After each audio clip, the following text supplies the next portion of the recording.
sometimes in like as we're looking back on the play and Richard, it's easy to like re-vilify him instead of for like how we came at it in the beginning, where I'm supposed to get to know these characters and have empathy for him. It's like I hear what he's done over again, and it's like, oh my god, that's so messed up, it's so crazy. So it's good when you can connect those things and it brings you back to being able to empathize even with the villain. I said Buckingham knows too much. There's no way he's going to be able to keep him around, you know, in the end. Do you think the audience is supposed to figure that out, or is that supposed to be a surprise?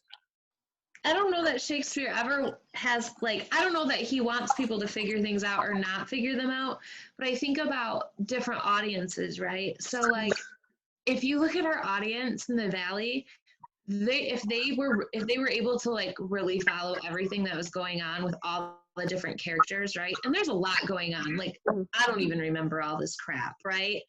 But if they were able to really figure that out, they would, I bet some of those women were like, yeah, he can't keep him around.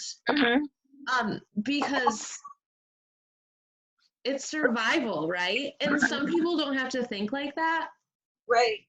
Women in prison have to think like that, or they've been in situations before prison where they've had to think like that, or they've had people think about them like that.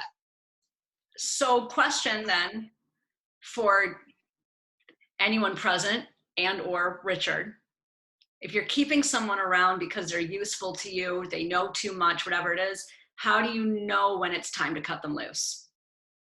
Okay, in Richard's case, like he definitely doesn't want to give him, like he's told Buckingham that he's going to give him what, like make him a duke or something along those lines, but he knows in his head that he's not going to do that. So when it gets to the point where it's either he does that or gets rid of him, that's when he gets rid of him. Like it's pretty much the point where you're going to get called out on, like, either you're giving the person what they want from you, or you cut them off. Or you discredit them. Yeah. Like, you start, if you know that you're to the point where you cannot possibly keep this person in your life, and like they have the keys to the kingdom to wreck yours, you discredit them. It could be too that like Richard would like tell the information that Buckingham knows to make Richard look better. There's always more than one side to a story, you know, yours, mine, and then the truth. Yeah. And I'm going to tell my version of how I want to look to everybody else. Well, and then because I get my story out first, I look, you know, this way, and then you look however, trying to give your portion of that story. Buckingham doesn't give any sign of potentially betraying him that way, right? Until, I'm remembering, I'm like looking ahead. When we get to Act 4, Scene 2 is when Richard says, Buckingham, now do I play the touch to try if thou be current gold indeed. How about you go kill those princes? How about you go kill those children?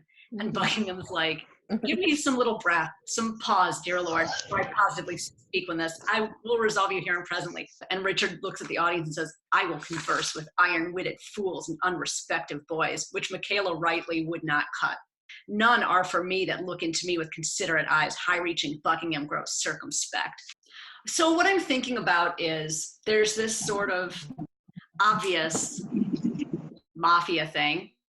And then there's, if we're going to look at Richard as a person for whom we have a lot of empathy, and we interpret him as having been really mistreated by a lot of people, particularly as a child, and being unloved.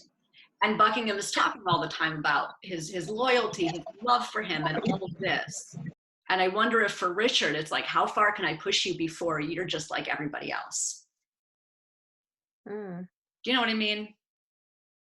Yeah, because he never had anybody. I can definitely see where Richard would feel like he needs to push people away until they jump ship, and like how he can sort of probably push Buckingham and others, like purposely push them away to see, like, yeah, you're not going to be here forever. I know you're going to walk out like everybody else, and so you intentionally kind of push people away, you know? I don't know. I don't think of Richard as having any compassion or feelings. And I get that because, like, there have been times in my life where if you didn't serve a purpose for me, I really didn't have a need for you. It was an African phrase or whatever, and he says, the village that does not surround the child with care will burn it down to feel its warmth. And I feel like that's exactly what Richard did. So if the whole village doesn't come in and heal this wounded child to feel its warmth, he will literally set it on fire. And that's all he did.